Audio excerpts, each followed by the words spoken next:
is the size of our economy, and it's growing. And we expect it to grow more. Inflation has been tamed in this country. As for the last 12 months ending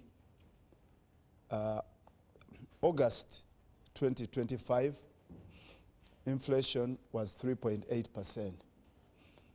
Same as the rate of inflation is the same as as the inflation ending for the year ending July 2025.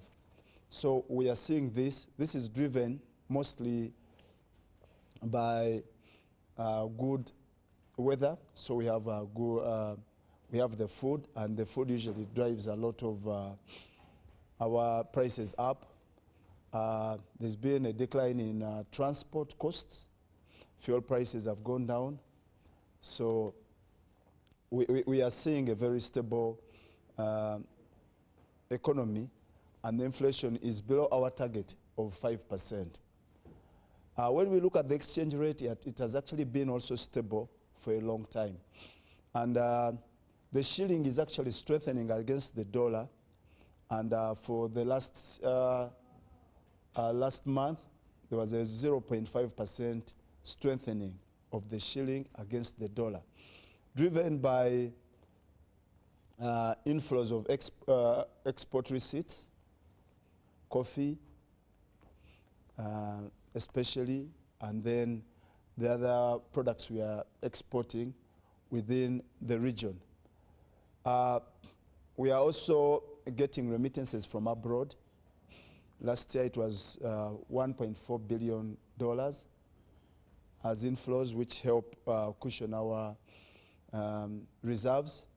Then there are offshore investors who come here to buy our treasury bills and bonds, and those ones have also brought in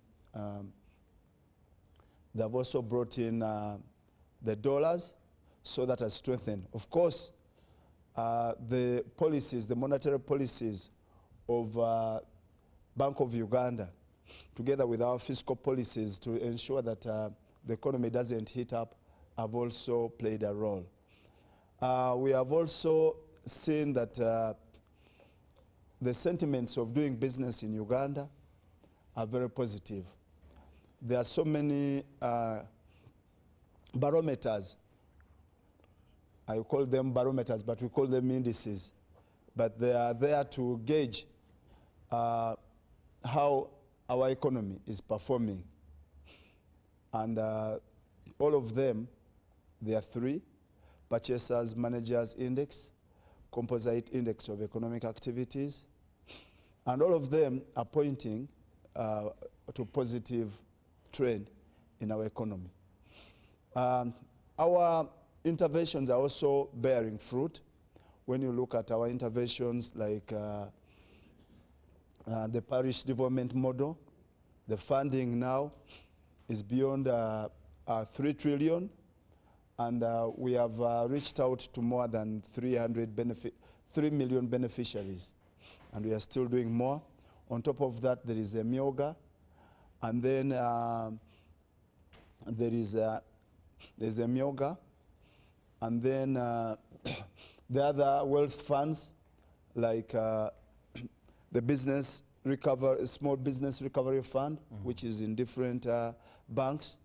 There is the agricultural credit fund under Bank of Uganda.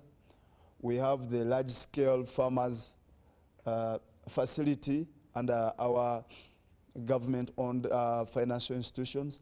All this is, and then of course UDB, which we have capitalized above 1 trillion shillings. All this is pushing money into the private sector because we want the private sector to grow, since it's the engine of our economy. Let me come in shortly. You did talk about some of the economic fundamentals. Does that mean we are competing quite well when it comes to regional and globally? Yes, we are.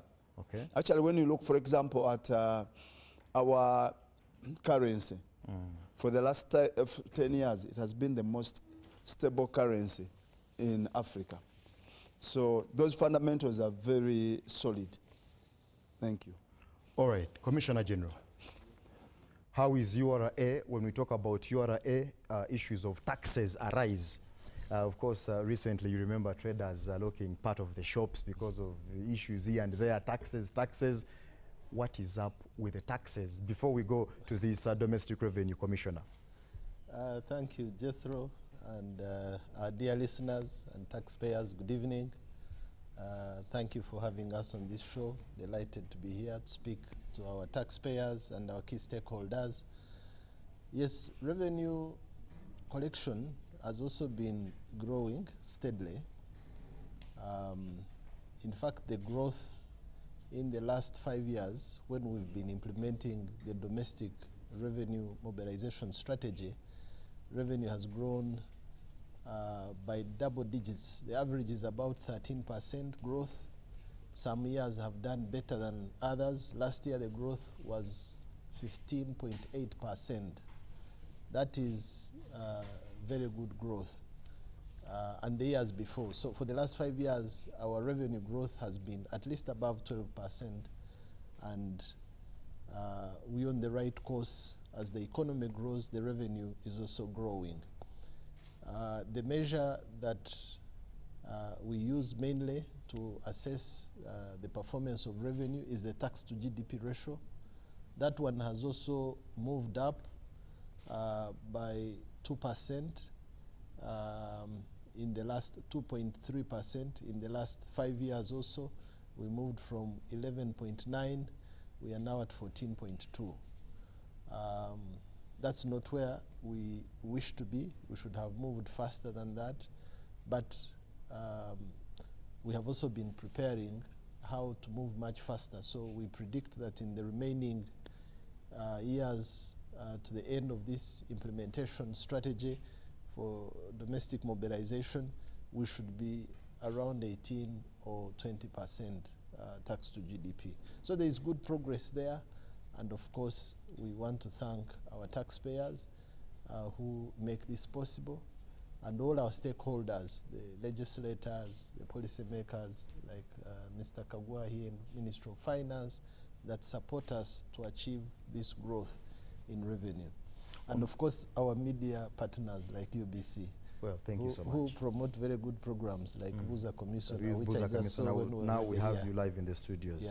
Yeah. Sure. Commissioner, let's talk about what are you doing to improve tax collection, of course, to strengthen now the domestic revenue mobilization that we are talking about? Okay, a number of things that were well spelled out in our revenue mobilization strategy and which we've been implementing. Number one is to expand the tax register. That is bringing many sectors or players who have not been part of the tax collection effort are now coming on board. And we do this through a number of initiatives. Number one is to sensitize so that people get to know the obligation to pay taxes, but also through use of third-party data or information. So we've been integrating or connecting especially government systems that have a lot of data, so that when we share that information, we are able to know who is playing what role in the economy and are they paying some taxes.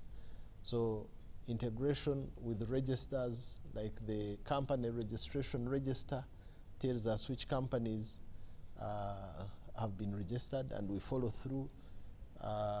Integration with NSSF, it tells us who is paying for how many employees for the organization. Integration with IFMIS, which is the government payment system, it tells us which company is trading with government and how much are they being paid. Integration with the utilities company. So through sharing of data between different entities of government brings a lot of information, which helps us to expand the register. So in the last 5 years, our taxpayer register has increased from 1.7 million taxpayers to 5.2 million taxpayers.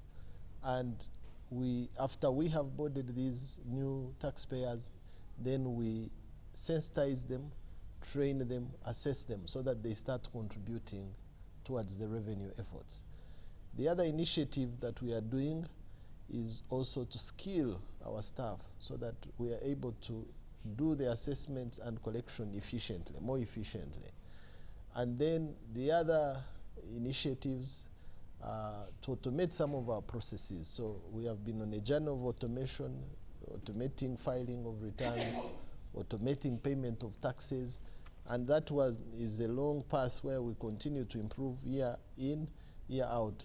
Whatever is automatable, we try and automate, one for efficiency, but also two for easing revenue collection, even for the convenience of our taxpayers. Taxpayers are now able to pay on their mobile phones, either using USSD codes or using internet and services like that. But also we skill our people so that they are able to match the effort that and the expertise that is in the market. We skill them in audits, we skill them in customer care, and there's quite good progress that is happening in that space, and also much room for improvement. So basically those are the initiatives we are looking at: our human resources, technologies, data sharing, and then sensitization. Commissioner, before I cross to the director, let's talk about the domestic revenue. For example, in our budget, that is 72.3 trillion. You must collect about 37.55 trillion, but of which 33.9, that is tax revenue, 3.28 trillion non-tax revenue, and 328.6 trillion, that is local government revenue. Okay. How will you get to this? Because the Wananchi actually, they are crying out there. I do not know whether there is a certain class of people that understand this, but those who are running businesses, you're over squeezing them. How are you going to get to this, Commissioner? All right, Jethro, that's a fair question, but when you say we are squeezing them, is it because we are taxing them more than what is stipulated in the law? Because the law sets for us the tax rates. Yeah. So if it is income tax, it is 30% and will not charge you 31% or 29%. So the tax rates are there. I think many times what we call squeezing is that we have not been paying this tax. We are supposed to pay, but we've not been paying. Okay. And so when we approach you and we say, you have a responsibility to pay this tax, then, and maybe you pay it once, then you feel the pinch. No one should lie you that you can pay tax without feeling the pinch. It is something that everyone does sacrificially. There is a cost to paying tax, and that cost is, you know, foregoing what would otherwise be part of your profit, and you give that to government, again for your own good, for the bigger good now of the country, for the provision of services by government. So I think the word about squeezing is that a lot of our people have not been used to paying tax. That even those who try to pay, they don't pay their fair share of tax. And at the beginning, you referred to the recent strike of traders.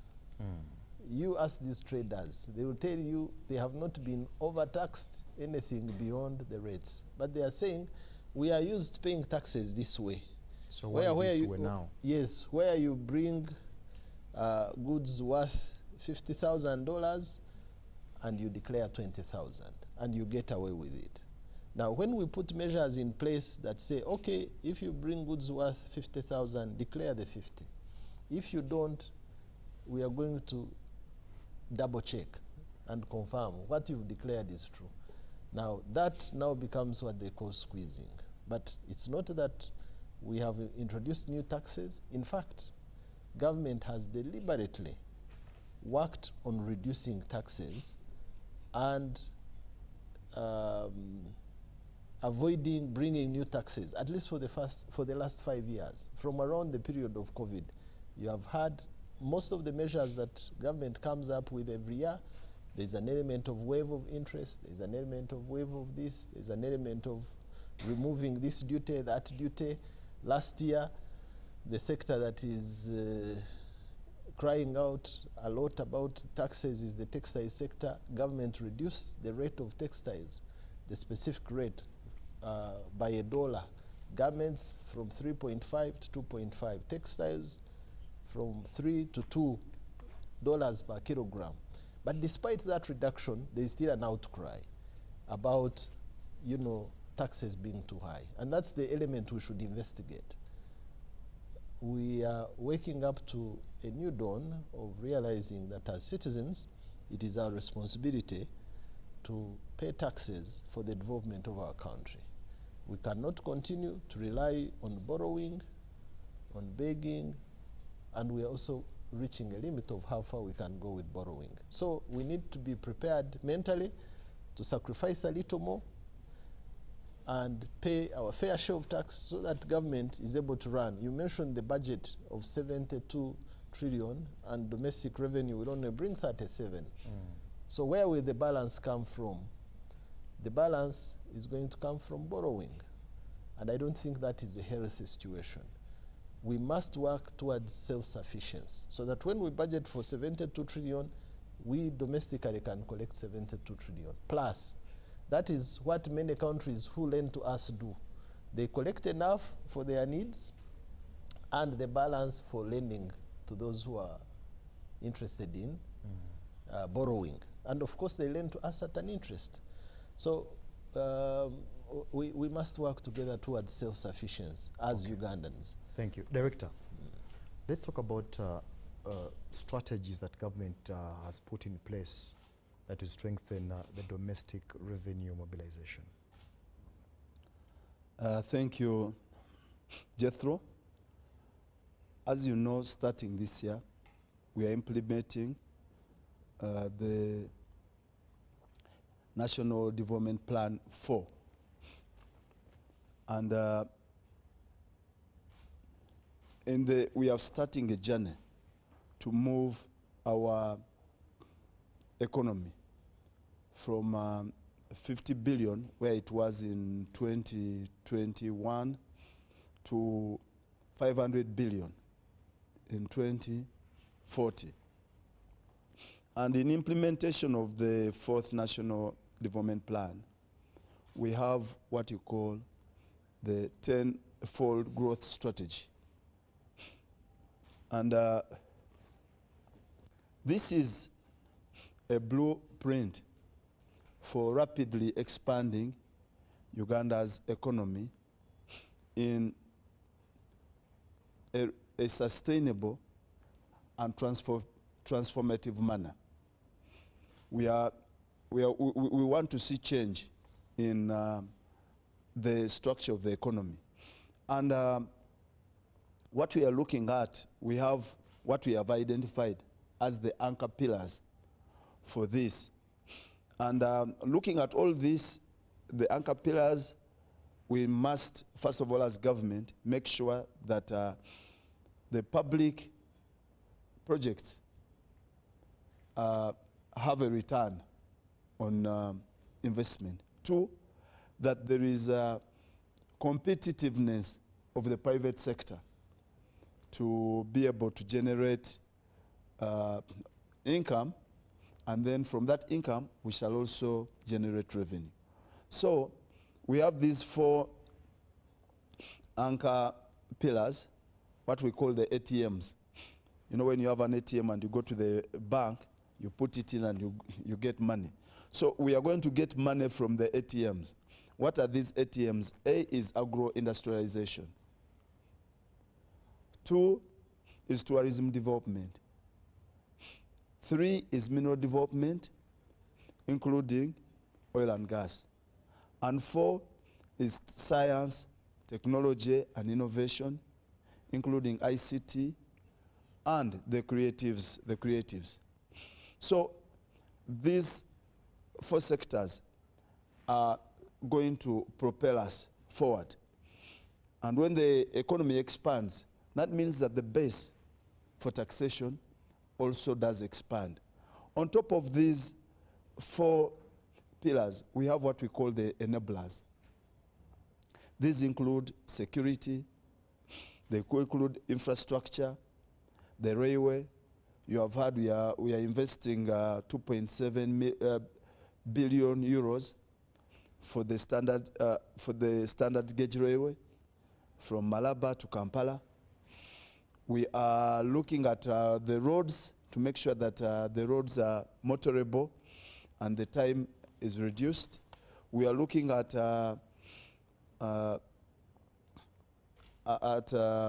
water transport, because that is something that we have not taken advantage of. It's something that we are looking at.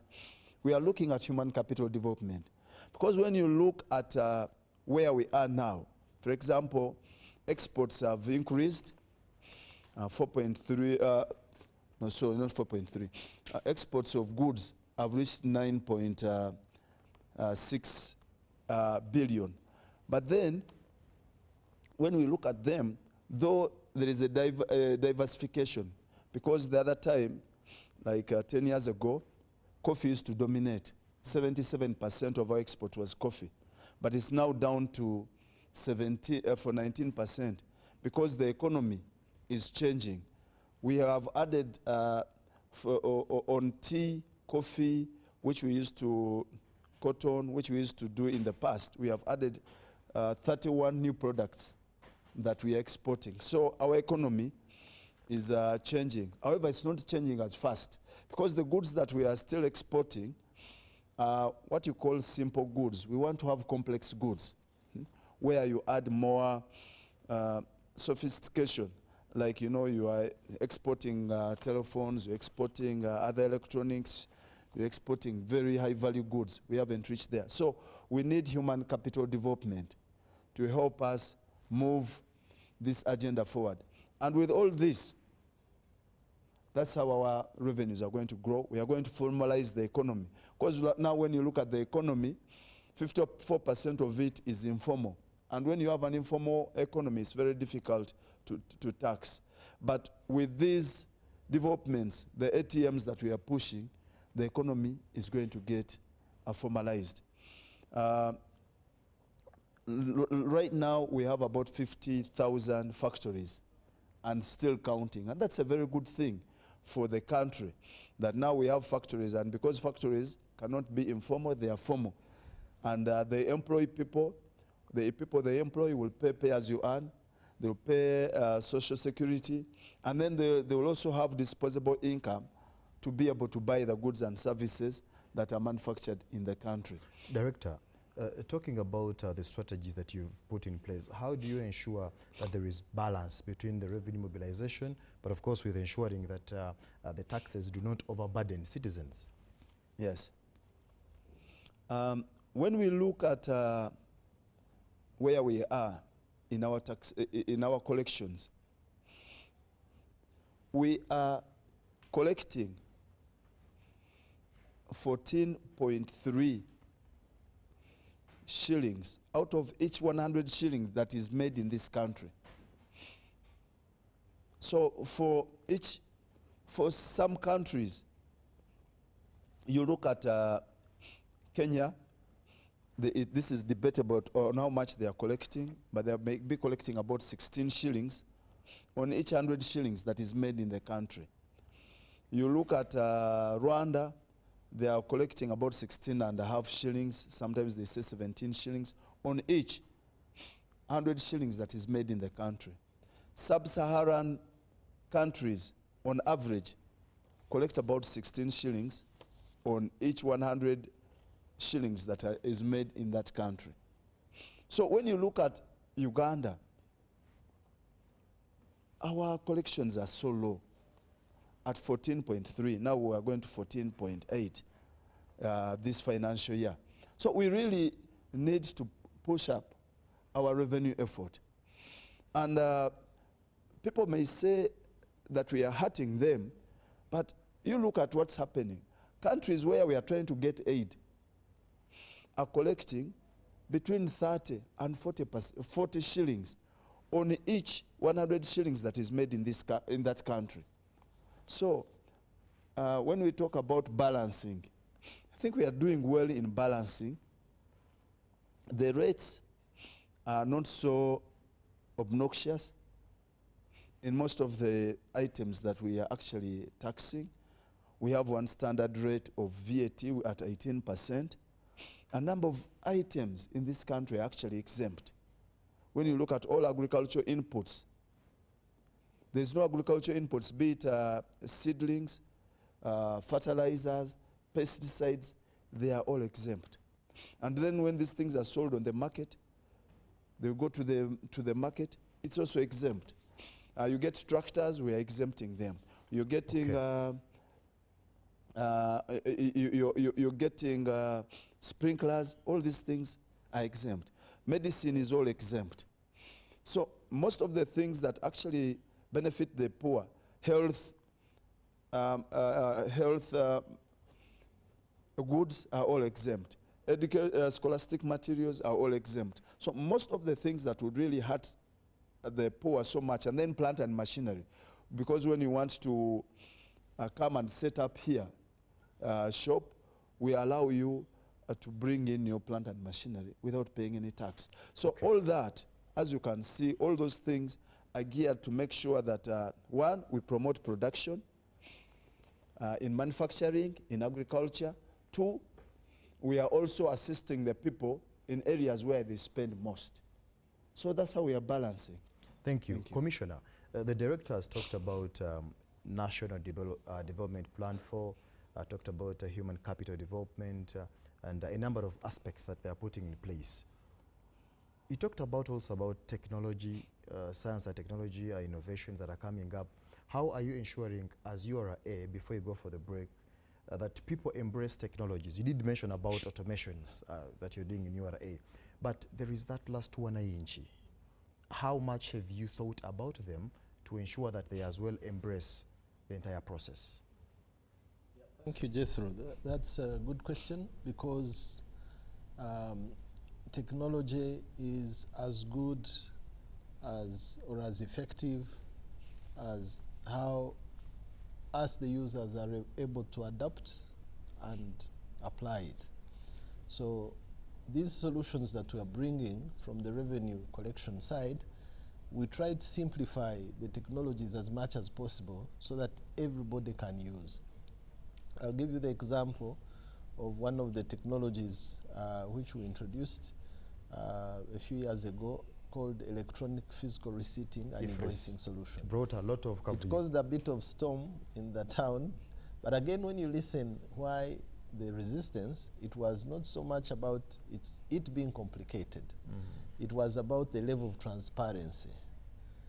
Some taxpayers were saying, the technology, they treated it like a scan if you go to hospital, that it sees what is inside your tummy.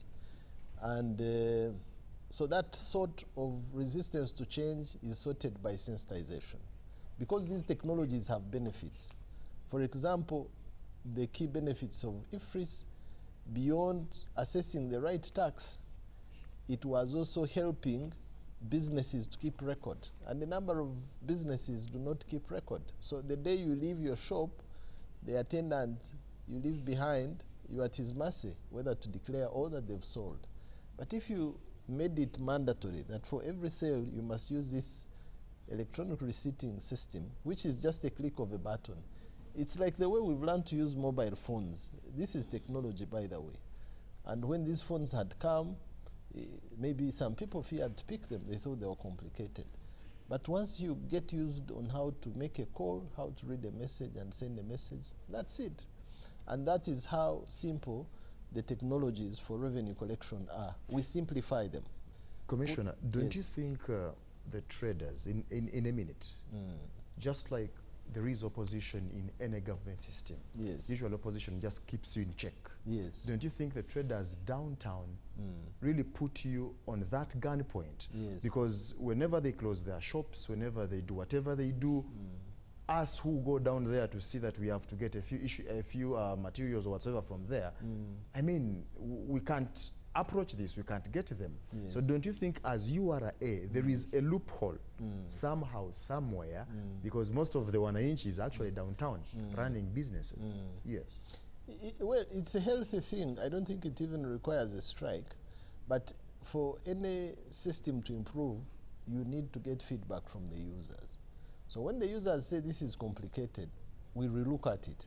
Like I was explaining, there are some elements in IFRIS which we have relooked at based on the issues of the strike. One of the elements was that the penalty was so harsh. And indeed, you would pay 6 million for using non-physicalized receipts. Now that was revised in the laws of this year, the measures for this year, and it has been reviewed 2%, twice the amount you are trying to dodge. So if you are issuing a receipt for this water of 1,000, you will pay 2,000 because you are trying to dodge 1,000. So you pay double what you are trying to dodge. In other words, you only pay 6 million if you are trying to dodge 3 million. Where does the delay come from, Commissioner?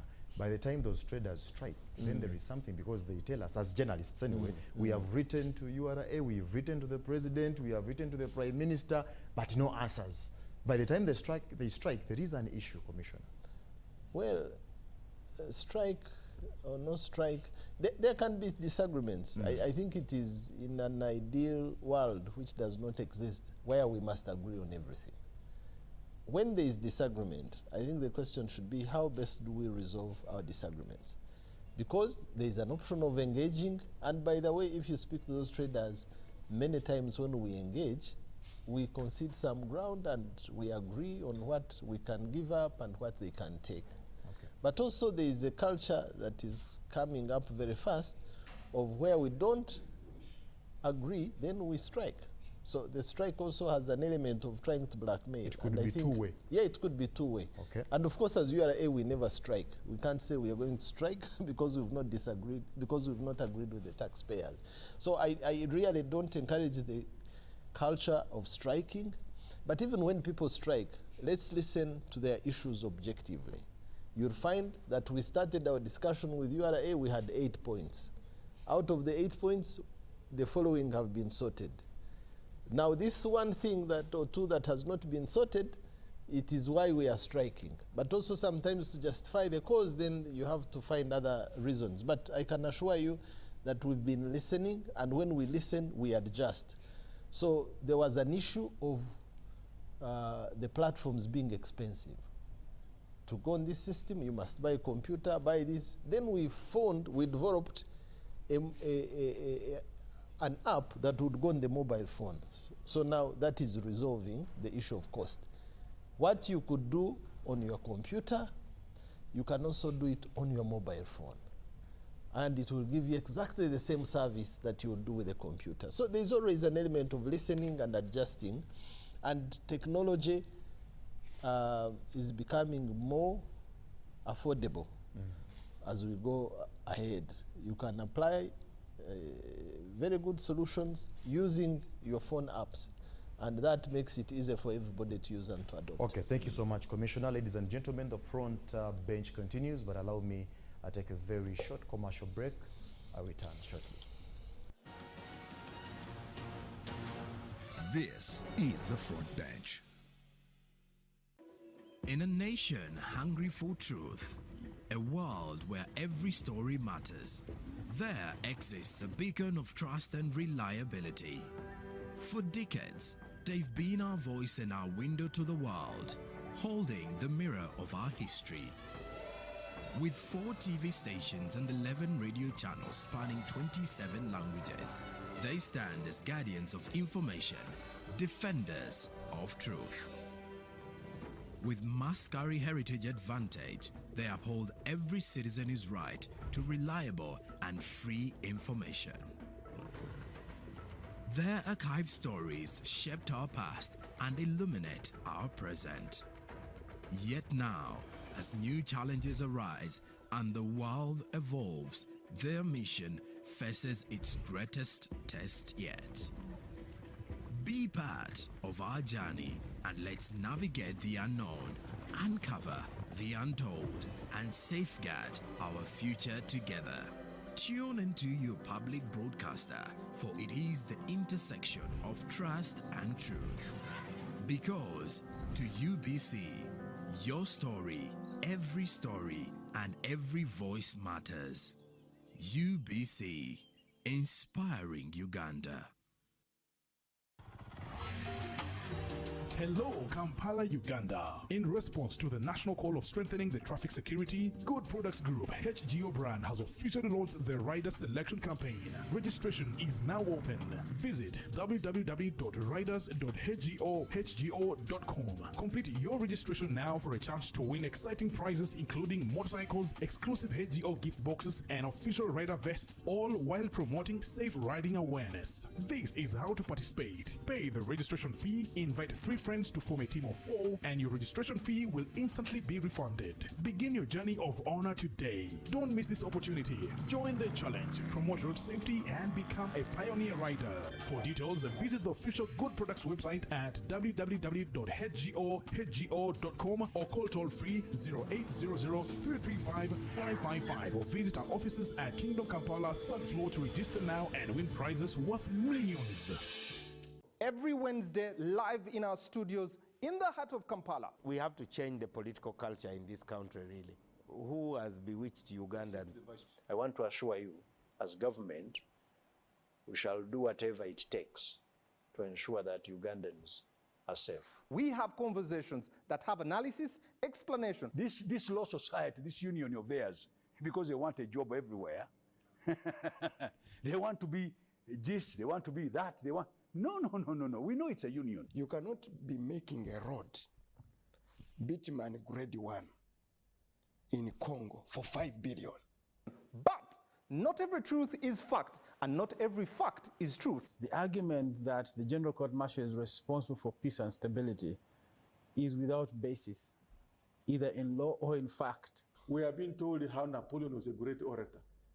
Now, Napoleon cannot help me get food. They told me combine harvest in Saskatchewan. I don't know where Saskatchewan is. This is a geography we're taught. Instead of teaching me how to preserve Mabera forest, they're teaching me about Rhineland. This is a problem we got. We cannot run away from it. Right now, you hear very disgusting stories of members of parliament. Instead of discussing the details of loans, they ask for their cuts. Every Wednesday, 10 p.m. on your public broadcaster.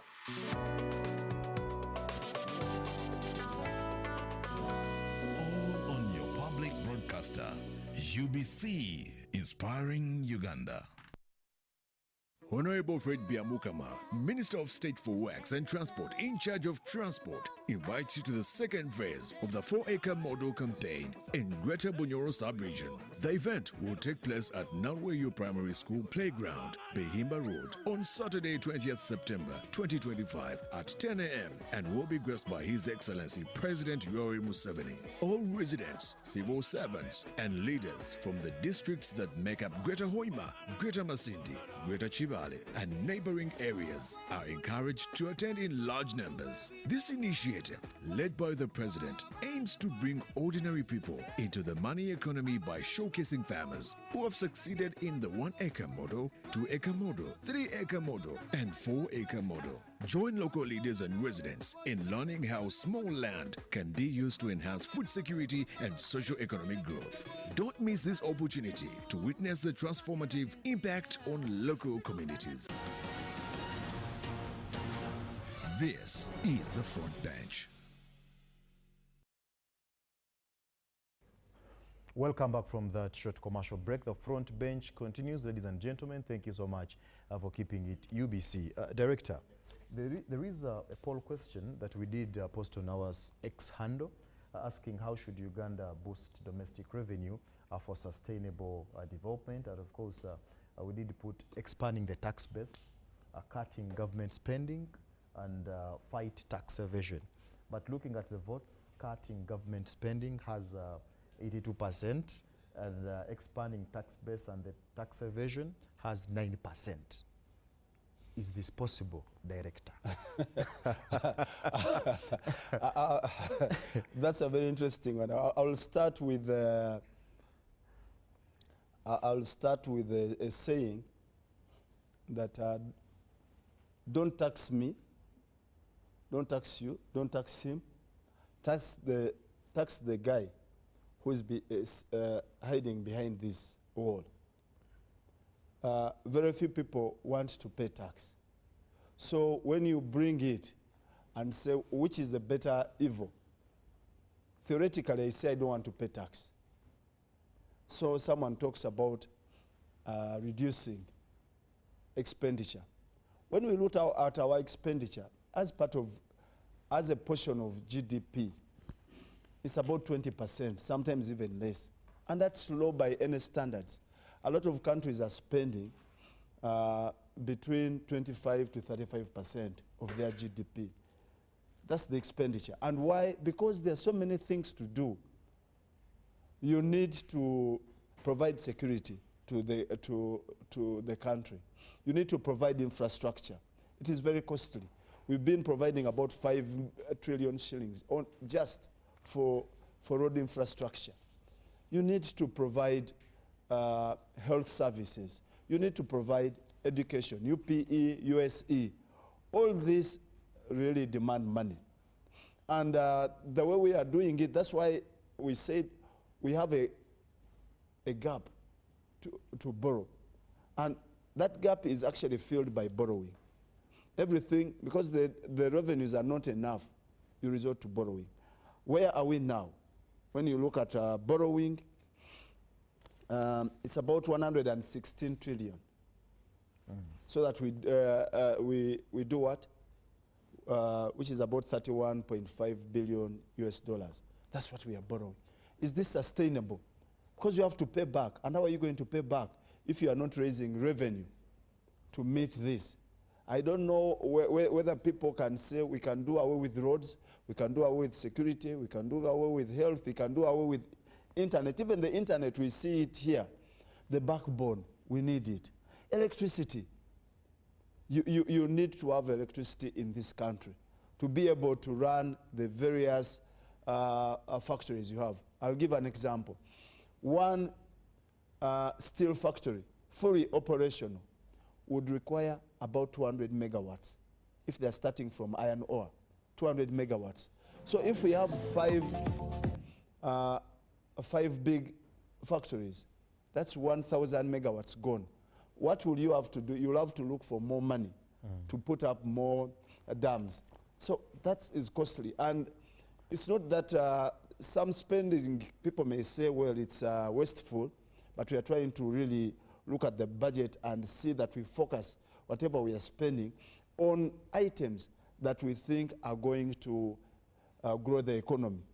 On our budget, on our strategy of the ATMs that I've mentioned, and then on the enabling environment, we shall see this country develop.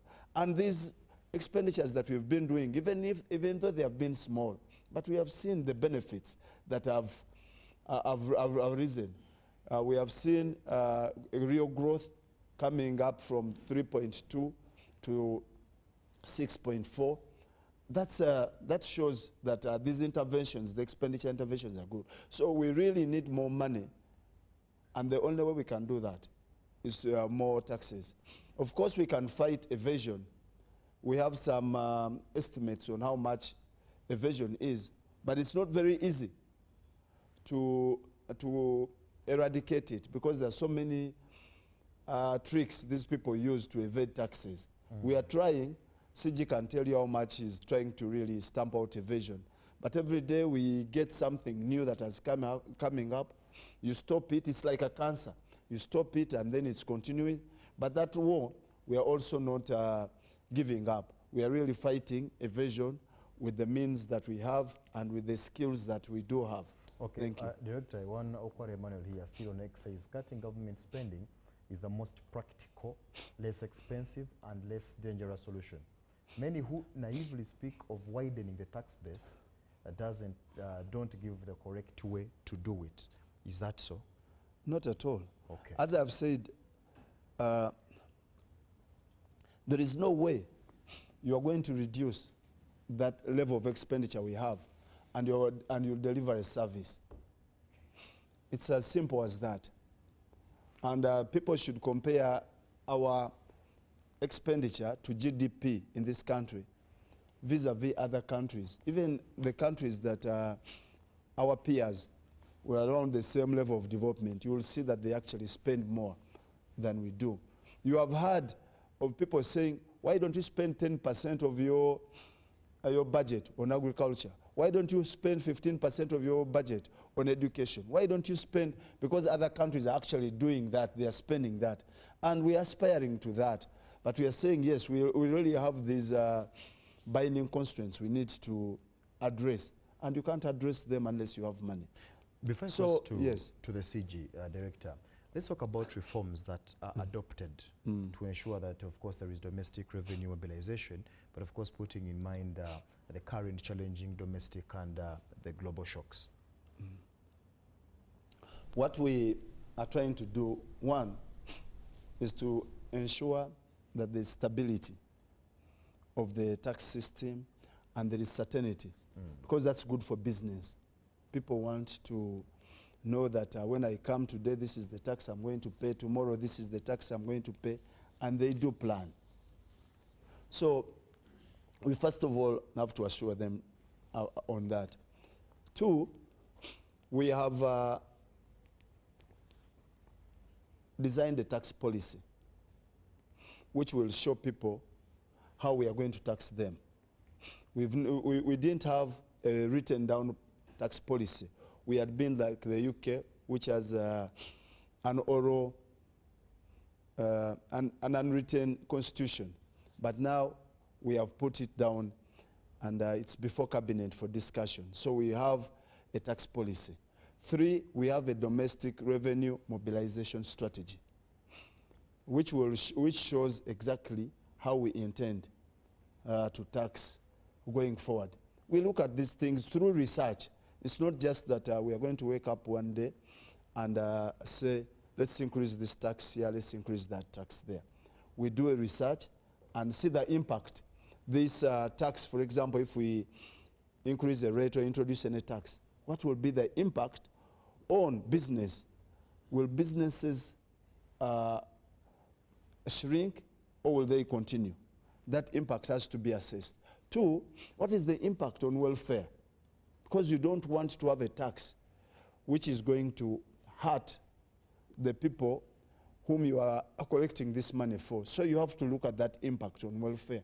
Is it going to affect that? And then, what is the cost of collection? You have to look at that and say, if I impose this tax, what will be the cost of collection? We used to have graduated tax. You remember? I don't know whether you were born when graduated tax was there. But the cost of collection sometimes was higher than the money that is collected. So you don't want that. Then the convenience. Is it convenient for people to pay? You don't want to impose a tax when someone has not earned any income, for example, and you say you pay today and there is no money. So that convenience there to make sure that, things are there. And then the simplification. We are trying really so hard to make sure that things are simple. You know, tax can't be very simple because life is not simple. Business is always evolving and there are new things that are coming. But we try as much as possible to simplify so that people get to know. Okay, CG, the director has talked about those things that they are doing when it comes to policy reforms. You did talk about what you're doing to educate and sensitize the public as URA when it comes to tax policies and whatsoever. But what are the obligations? I think now Ugandans have to understand, as a taxpayer, what are my obligations in the first place? Okay. Thank you, Jethro. Now, the first thing for any citizen to know is that anybody who is earning an income,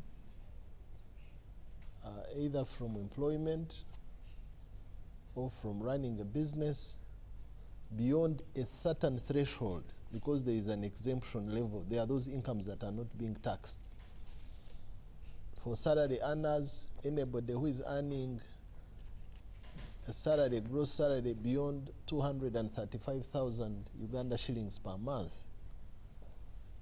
is supposed to pay tax on the income above that threshold of 235,000.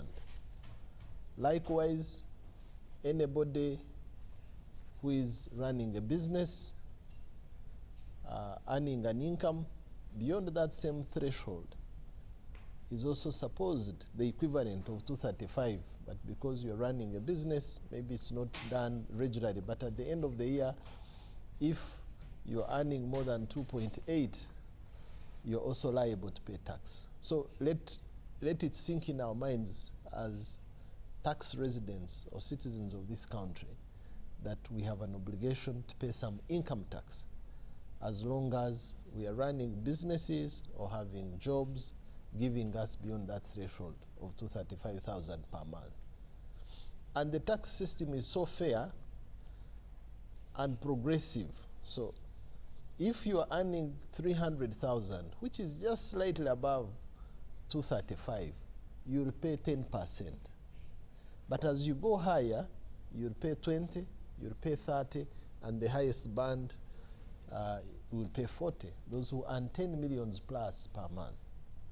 So that is to show that everybody pays, but everybody pays according to what they earn. That is why for income earners through employment, the tax is called pay as you earn, but the actual category is that it's an income tax.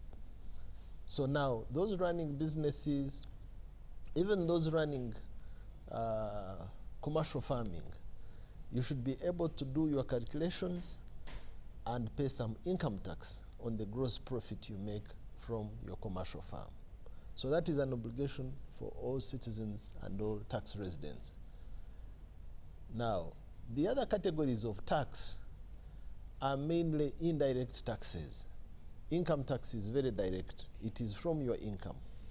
But when you talk about tax heads like VAT, which Mr. Kagwa was explaining earlier, where we exempt many of the agricultural products and many of the health products, so scholastic materials and so on, this is tax paid on certain items and services, and it is paid by the final consumer. So many of the people who pay this tax are collecting it on behalf of government, and it's in the category of those called indirect taxes.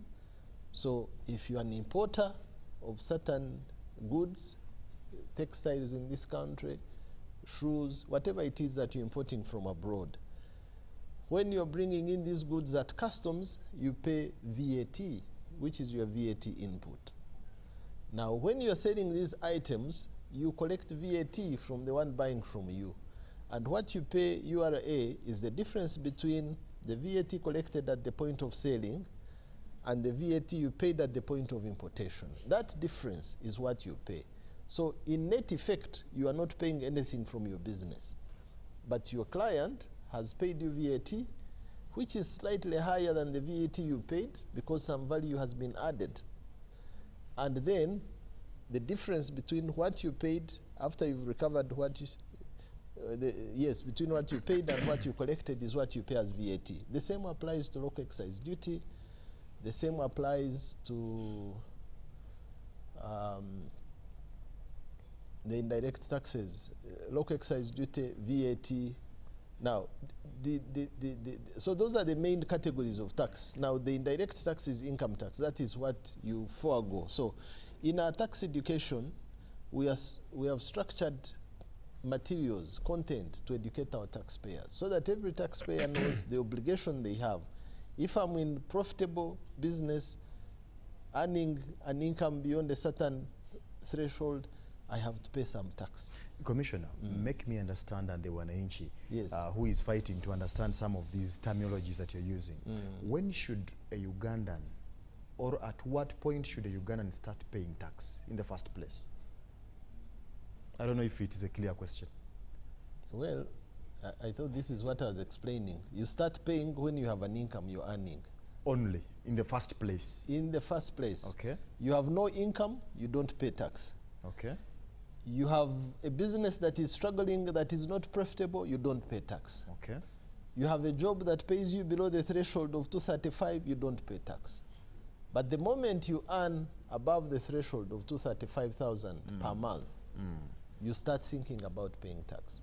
So what usually fails URA to reach that set target Because every financial year, there is a target that you set, that this financial year we have to collect about 33 point, maybe 3 trillion shillings. Yes. So do we have like a big number of people that are really dodging this tax? Okay, first clear the record. We don't set the targets for ourselves. So the part of setting targets, let's leave it for Mr. Kagwa. Okay. He sets targets, he gives me that target. Fine, okay. Now, the good news is that in the recent years, we've been meeting our targets. So meaning, we work very hard to achieve the targets given. And that's our commitment, because we know the trouble that government go through when we don't get the projected income from domestic revenues. So we try to collect the targets that we've been given. But also going by the indicators that he just mentioned, there is a lot of untaxed business. So what we do, the moment we have a target, then we improvise means of reaching the previously unreached areas. And that is what sends off some complaints, because I've been running my business without paying any tax. What has changed now? Why are you coming to me now? And now this takes us through that engagement with the taxpayers to let them know that actually, though you have spent many years earning income and not paying tax, you have a responsibility to pay some tax, as long as your income is above this threshold, as long as you are transacting in this economy. I'll give you an example of our border districts. When he was speaking about citizens choosing to say, we don't want security, we don't want roads, because we want nothing to do with taxes. Now, it's not the best example because these are our neighbors and we wish they were more stable and more developed.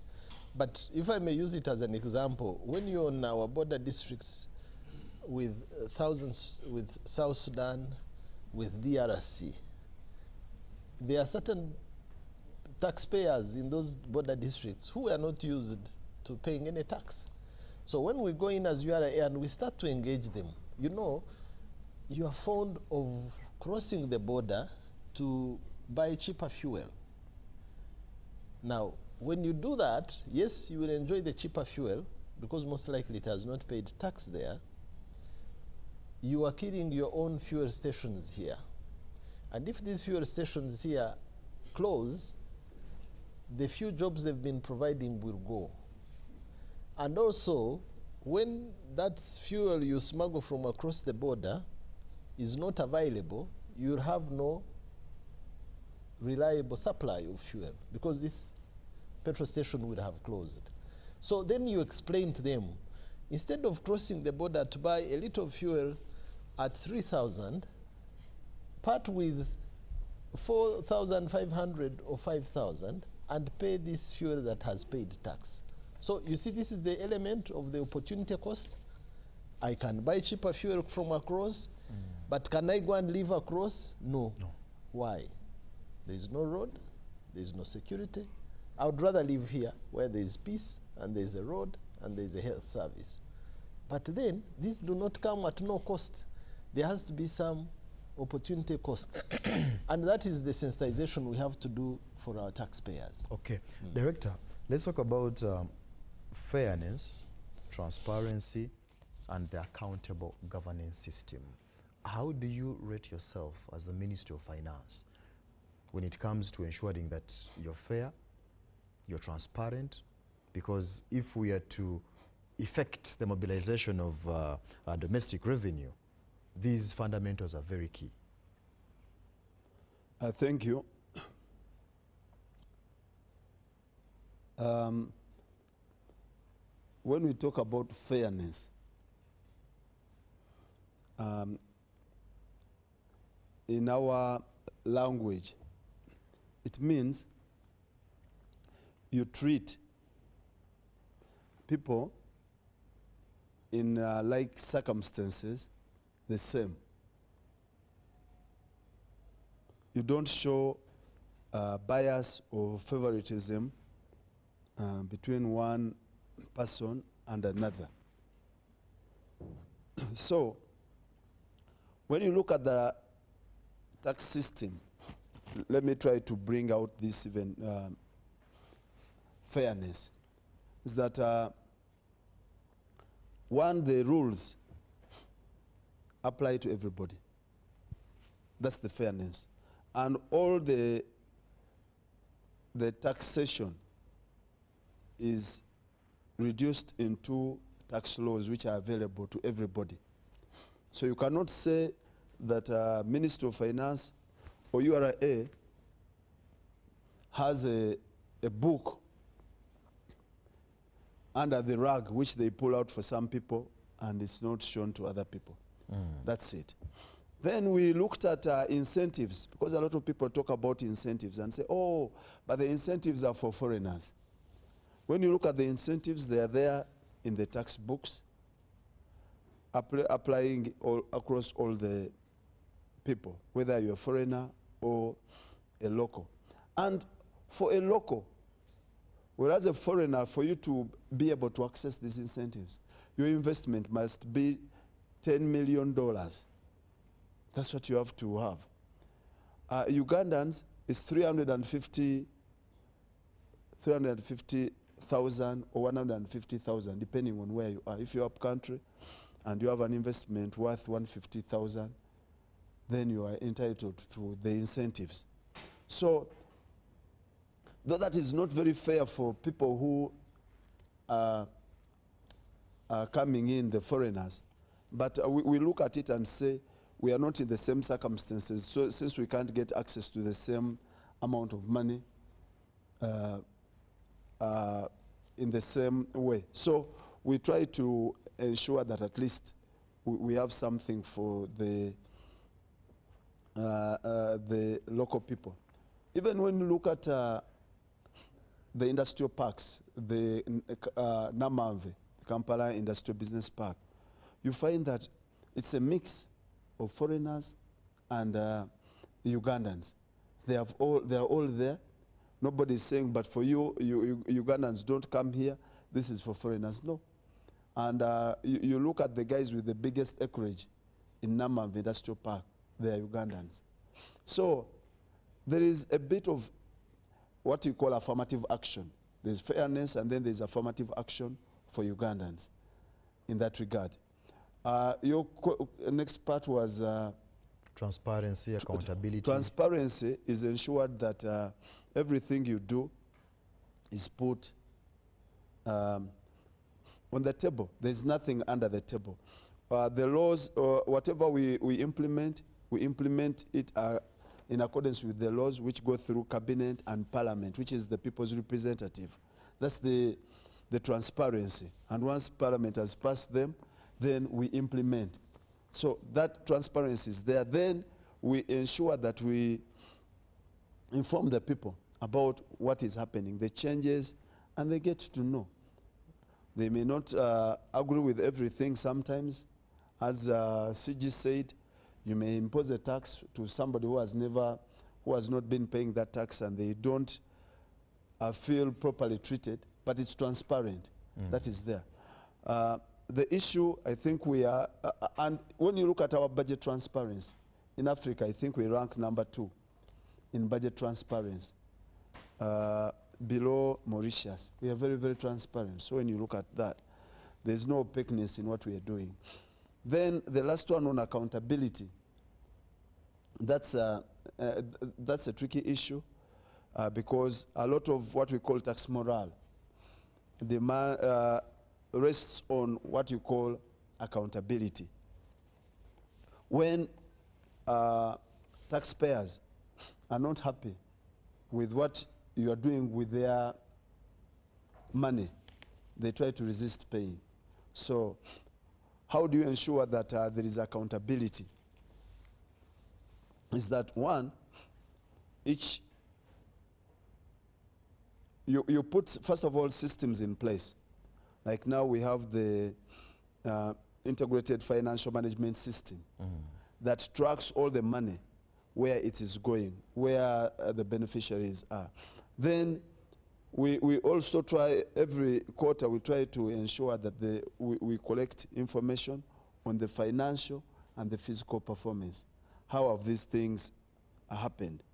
And you usually see this during the budget day, when we are accounting, showing what we have done with people's money. How many schools we have built, how many roads we have built, how many hospitals we have built. We show all this clearly and say, yes, we are accounting to you with the money that we have got. The challenge, of course, that we still have is corruption, as we all know, and it's a fight that government is taking up. You have heard what HE has said, that there should be no room for corruption. So we shouldn't be tolerating that. And this fight is going on. Well, Thank you. Director, I'll come back to you for your closing remarks. Commissioner, as we wind up, let's talk about the balancing of the enforcement, of course, with taxpayer and those friendly approaches to encourage compliance as we wrap up. Okay, thank you. I think the first measure that must be taken to reduce friction and enforcement actions is commitment on both the sides on the side of the taxpayers and on the side of us tax collectors for us to approach this issue of taxation with honesty. The lawyers say, come with clean hands. We commit on our side as tax collectors to approach our taxpayers with integrity and honesty and fairness. No one will be charged a penny beyond what they should be paying.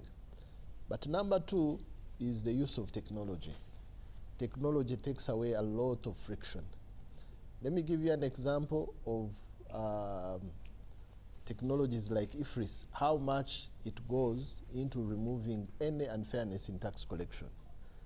The moment you use that technology, you do not have to file a return. It takes away that extra load of hiring an accountant to do your returns, uploading them. Because every sale you're making will be received. And therefore, what you do at the end of the month, you click the button, you double check what the system has kept as your sales record, and once you agree with it, you submit and it goes to URA. Now, when URA is going to assess you for VAT, for income tax, in the absence of that technology, we use an audit. Because primarily taxes are based on voluntary compliance. We give you the first chance to declare what you have sold. Now, when you declare, and we have reason to doubt that you haven't declared, the only way we can ascertain this is to do an audit. Now, that is where the enforcement starts. First of all, you feel it's an invasion into your business. Why does URA come to demand for my books? What do they want to look at? And then once we look at the books and we come up with an assessment, there is objection. You say, no, this is not fair. I didn't make all these sales. Then we go into objections. Then we go into agency notices sometimes. Then later we go into all sorts of enforcement actions. To avoid that noise, can we adopt technology, use technology? That technology will give you a peace of mind. You can file your return by just clicking a button, and you'll be assessed fairly. All right. But sometimes taxpayers overpay tax, and we have to give them refunds. You may find for some reason you paid a lot of tax in advance, like withholding tax receipts from your suppliers.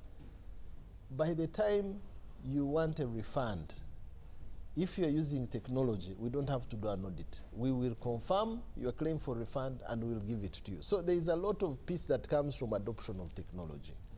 But of course, the other element is the sensitization.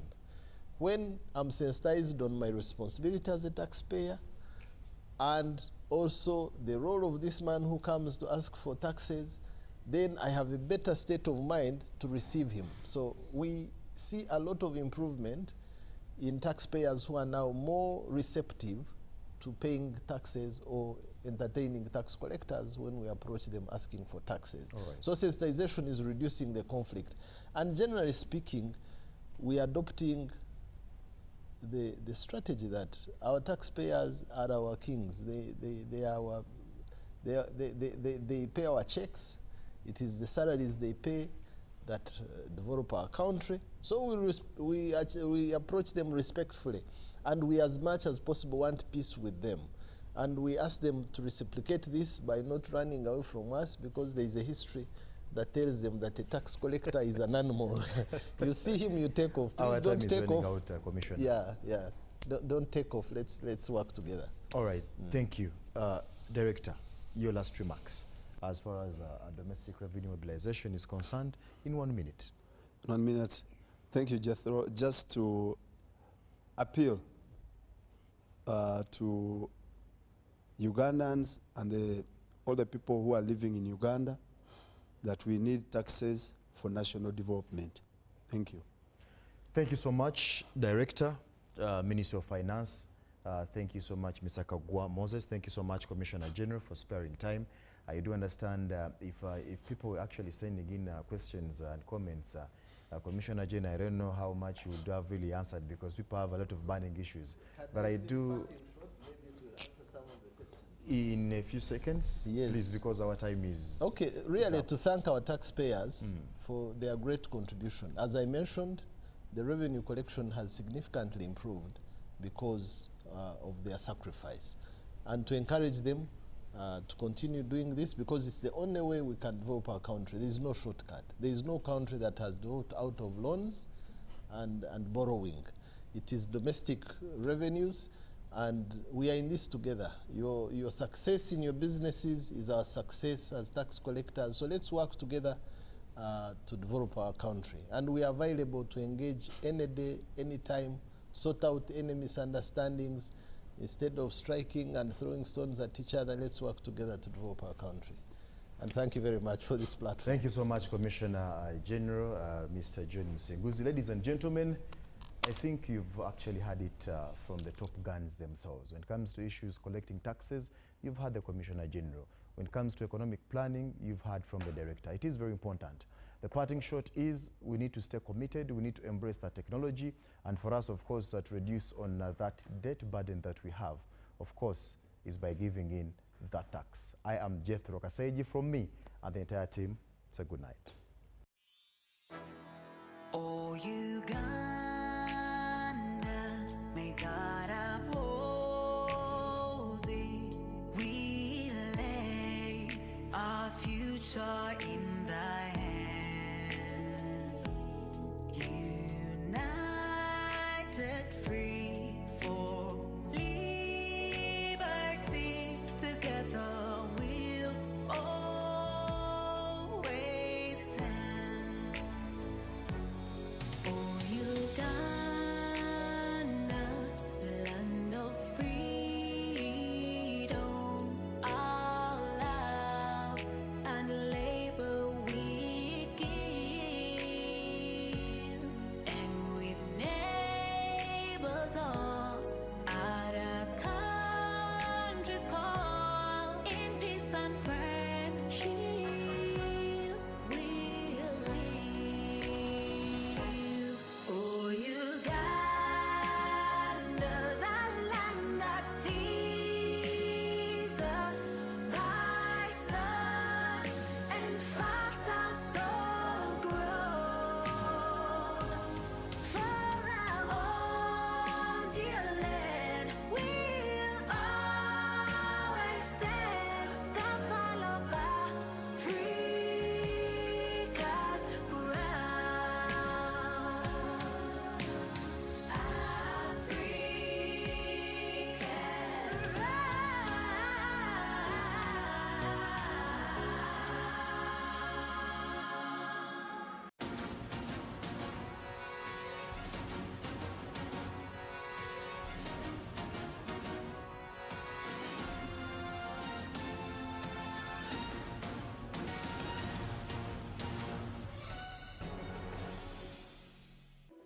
In a nation hungry